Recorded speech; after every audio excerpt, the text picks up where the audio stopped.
fellow budget readers, happy turkey saving season. Gobble gobble, ching ching. I don't know. It's Black Friday time. It was like 3 weeks ago, I know, but I literally just got my book outlet order that I made on Black Friday, and it is now time to smush your faces with cheap fantasy books that I hope one of them catches your eye. I am a book outlet vlogger friend, so whatever you see in this video, you can click the link in my description box below and shop whatever I shop. And we will become even closer than what we are now, which is truly what matters. Also, today is my birthday, so thumbs up this video and subscribe, and that will be your gift to me. Now, most of these are adult fantasy. I know. You're shocked, but I do have a small batch of YA fantasy here. I know you're shocked again. I'm so unpredictable. But let's just start with the very first book, and that is The Plague of Giants by Kevin Hearn. This is one of the most recommended books by my audience, and I was so excited to see it on Book Outlet, this beautiful hardcover edition. I see in my comments all the time of people saying Molly needs to read this book. Well, I have it. Are you happy? This is the beginning of an epic tale supposedly on the lines of Lord of the Rings, and that is my selling point.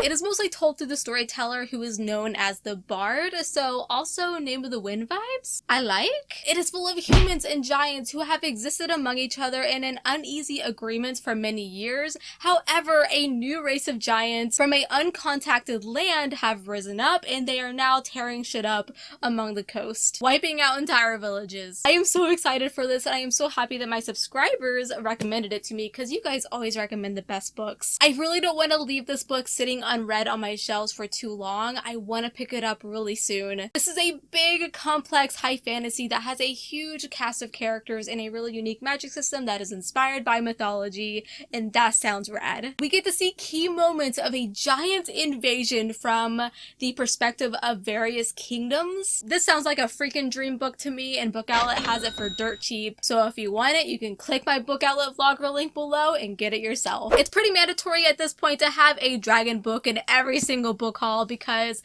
I mean, I have to be on brand, and that is The Summer Dragon by Todd Lockwood. The moment I spotted this cover, I knew that I needed it in my life. I didn't even know what it was about before I threw it in my cart and bought it.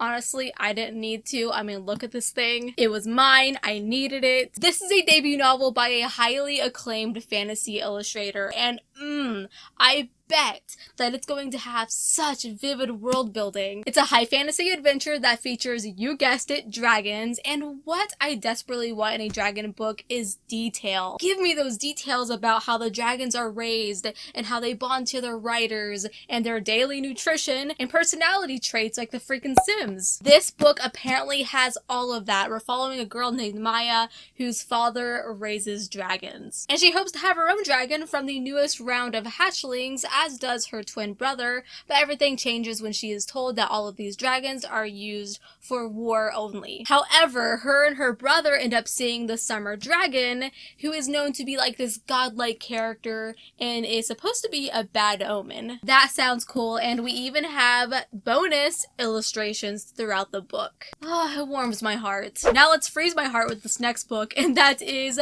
Winter of Ice and Iron by Rachel Numier. I'm just now noticing this blue cover theme so far. So we have here an adult fantasy that is set in a wintry environment, and boy am I ready. I have been piling a stack of snowy fantasies for the winter, and that stack is looking so epic. I've actually been eyeing this one for months, and what's kept me from getting it is because of the low Goodreads rating. I'm gonna be honest here. I kind of got to a point where, like, I don't care anymore. I'm super lenient now when it comes to adult fantasies having lower ratings. A lot of the complaints is because this book is too dark, which is honestly music to my ears. We love a Hufflepuff who likes her dark books. We're following a character named Kiara who has been raised to be the heir and to manage the magical being that rises from and protects the land that she is born from. To resolve these threats that she has been getting against the land, she leaves and then she ends up getting captured by a different tribe. Honestly, this plotline sounds really similar to The Wolf and the Whale,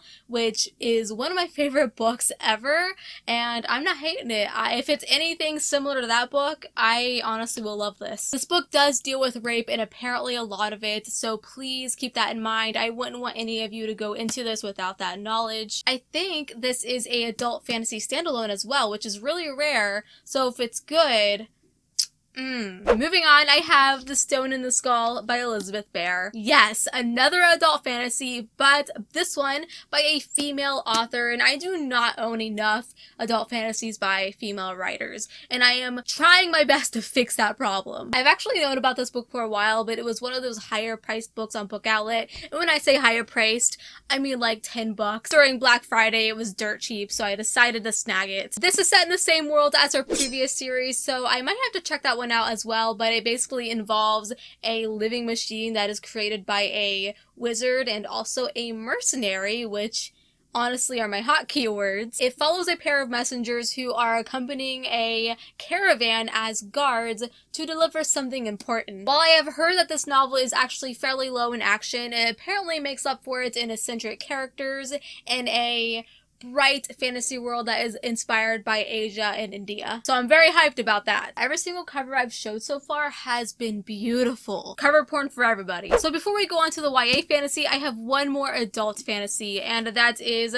Dreams of the Dark Sky by Tina LeCount Myers. This is actually book 2 to a book I haven't read, but that is The Song of All, which is right behind me. It's this book right here, which is actually part of my snowy fantasy TBR for the winter, so you'll be seeing me reading that very soon. And I knew that Book Outlet had the sequel, but I wasn't sure if I wanted to pick it up or not, because I'm trying not to do that, like, buy the entire series. But Black Friday had it for like $4, and I'm like, I might as well have it on hand. This is following a farmer who's trying to lay low in his nice, snowy village, and he actually has a very brutal past. And one day, some people that he knows from his dark past show up in the village one day, and shit goes down. Okay, so let's go ahead and move on to these 3 YA fantasies, which I know some of you are very excited about. I love my YA fantasy viewers so much. And the first one is We Hunt the Flame by an author. I really don't want to butcher their name, but I'm gonna try not to. Hafsa Faisal. What really made me pick up this book is the mention of one of the characters traveling through a cursed, forbidden forest. It's an ancient Arabia-inspired setting, which is totally different and unique than your typical, like, medieval setting, which I love, don't get me wrong. But it's really nice to read something in a new, fresh environment, especially one I'm not familiar with that much. There is a quest and an important artifact that our characters have to find in order to save the world from imminent destruction. And then there's a kingdom that used to be run by these 6 sisters who one day just disappeared with all of the magic. There is just something about this book that has me intrigued. And even though I have heard that there's a lot of romance and like insta love, but I may forgive it. And the next book I have here is Crown of Feathers by Nikki Preto. This is supposed to be Ember in the Ashes meets 3 Dark Crowns. Have I read them? Pfft, no. But raise your hand if you want to read a book about women who ride giant phoenixes on fire. Me. I mean, it's close enough to dragons, right? There's also a girl disguising as a boy trope, which I feel like is a very common plotline in YA fantasy in 2019. I mean, that Mulan hype has everyone in a frenzy. Ooh, and we have a bright red naked hardcover. And the final book I have here, I'm actually incredibly excited to have, and that is An Illusion of Thieves by Kate Glass. First off, I love this cover. There is something so eye-catching to me about it, and it honestly breaks boundaries with the character not even facing forward, which is mysterious as fork. It's like an edgy band CD cover. This is following a girl named Romy who has been living a secret identity for 9 years as the mistress of the Shadow Lord, which sounds very interesting, until her father is accused of theft and she has to go back to the life she left behind. She also has to make sure that her brother, who is under probation, doesn't use the magic that is forbidden. And the cover Cover for book 2 is along the same theme, an edgy character not facing forward, and I'm here for it, honestly. Alrighty, so those are all the books that I bought from Book Outlet. If you found any of these interesting, which if you don't, what are you doing here? Click the link in my description box and get one for yourself. If you enjoyed this video, go ahead and give it a big thumbs up for me because it's my birthday and I would be very happy. Subscribe if you haven't, and go ahead and follow me on Instagram at Holly Hearts Books and on Twitter at Holly Niece. And until we meet again, happy reading.